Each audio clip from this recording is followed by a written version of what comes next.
Beberapa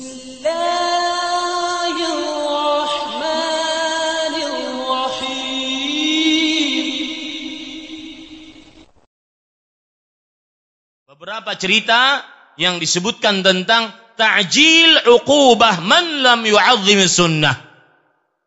Penyegeraan siksa bagi siapa yang tidak mengagungkan sunnah. Dalam sebuah hadis riwayat Imam Muslim dari Salamah ibn al-Aqwa' radhiyallahu anhu, anna rajulan akala 'inda Rasulillah sallallahu alaihi wasallam bishimali. Pernah seseorang makan di depan Rasul sallallahu alaihi wasallam dengan tangan kirinya. Faqal, lalu Nabi Muhammad sallallahu alaihi wasallam bersabda, "Kul biyaminik." Makan dengan tangan kananmu. Lihat, ini Pak. Seperti yang saya singgung tadi. Yang kita bicarakan bukan hanya perkara akidah. Sunnah bukan hanya perkara akidah, keyakinan hati. Sunnah berkaitan dengan ibadah, berkaitan dengan muamalah, berkaitan dengan tingkah laku. Lihat, ini makan, perkara yang berkaitan dengan apa? Tingkah laku. Tapi ketika menyelisih sunnah, maka akan mendapatkan siksanya segera.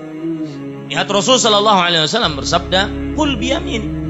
Makan dengan tangan kanan, makanlah dengan tangan kanan. Dan sedikit menyimpang tentang hukum makan dengan tangan kanan, hukumnya wajib karena perintah. Dan al-aslu fil amri lil wujuh. Asal hukum perintah menunjukkan kepada kewajiban. Qala la astati'. Aku tidak akan mampu. Dia mengatakan seperti ini karena dia sombong. Dia congkak dengan perintah Rasul sallallahu alaihi wasallam tersebut.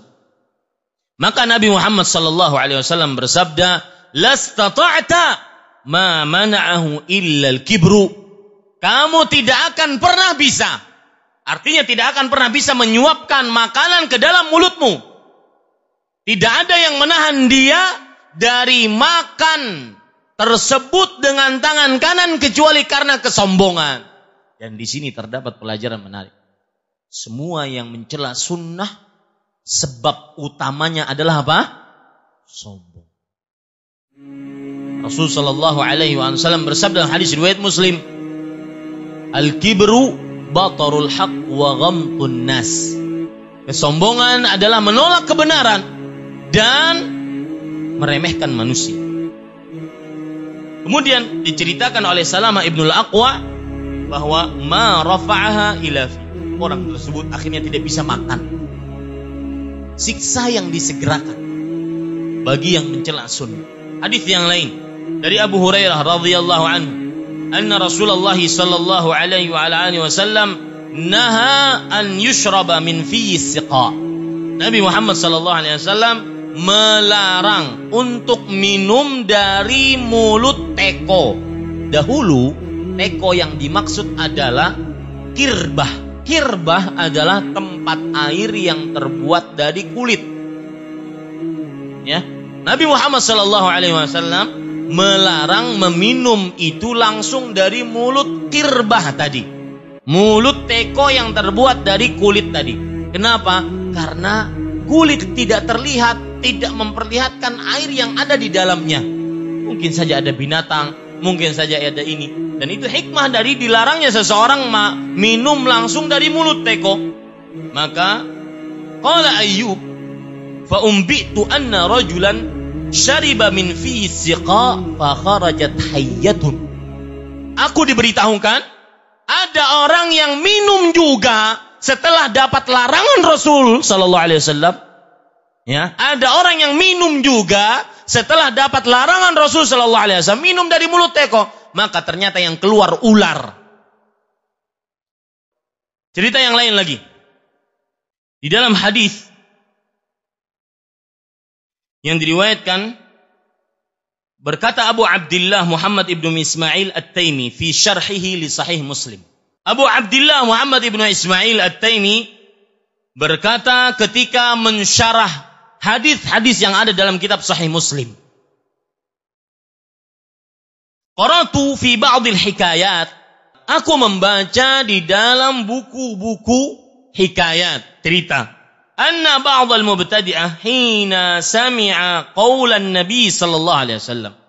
Ketika mereka mendengar sabda Rasul sallallahu alaihi wasallam, "Idza istayqadha ahadukum min naumih fala yaghmis yadahu fil ina'i hatta yaghsilaha fa innahu la yadri aina batat yaduh." Jika salah seorang dari kalian bangun tidur, maka janganlah dia memasukkan tangannya langsung ke dalam bejana, ke dalam ember, sampai dia mencucinya.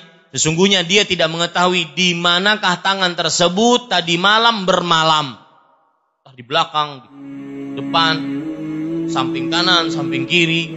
Nggak tahu megang apaan. Hadis Rasul. Sebelum kita memasukkan tangan kita, basuhlah tangan kita dahulu.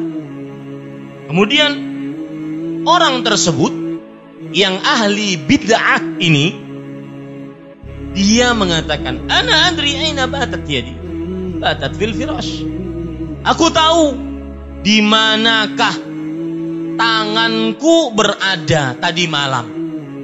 Padahal Rasul SAW mengatakan apa? Fa innahu la yadri aina batat yaduh. Dia tidak mengetahui di manakah tangannya berada. Tidak mengetahui dia.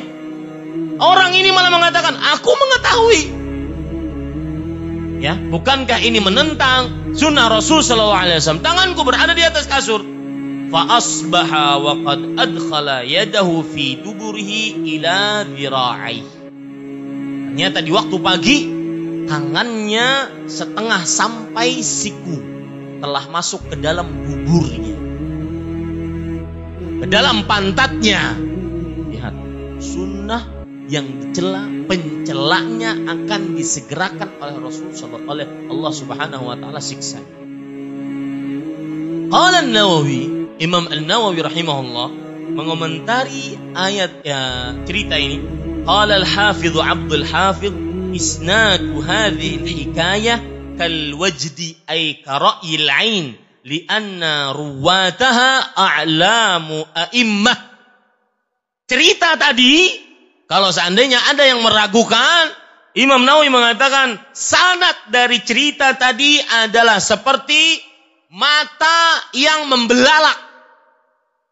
Kalau bahasa kita, seperti matahari di siang bolong. Karena para perawinya seluruhnya adalah para imam. Sahih riwayatnya. Lihat bagaimana buruknya, celakanya pencela sunnah Nabi Muhammad sallallahu alaihi wa alihi wasallam. Lihat lagi sebuah riwayat yang disebutkan oleh Imam Az-Zahabi.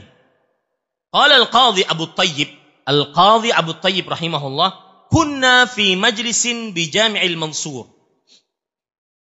Kami di sebuah majlis di masjid yang bernama Jami' Mansur. Faja'a syabun Khurasani. Datang seorang pemuda berasal dari Khurasan. Fasa'ala an mas'alatil musarrat. Dia bertanya tentang masalah musarrat.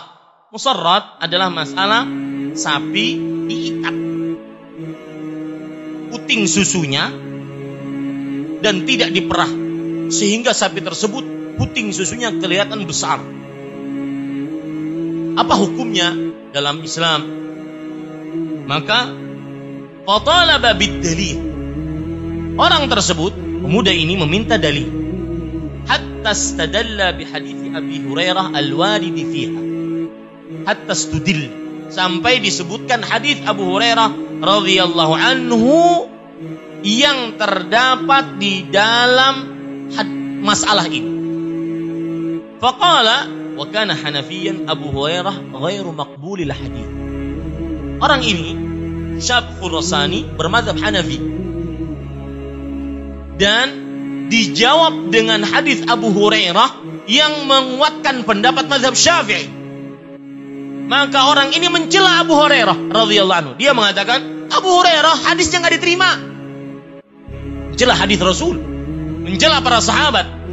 Famastatamma kalamuhu hatta saqatat alaihi hayyatun 'azimah.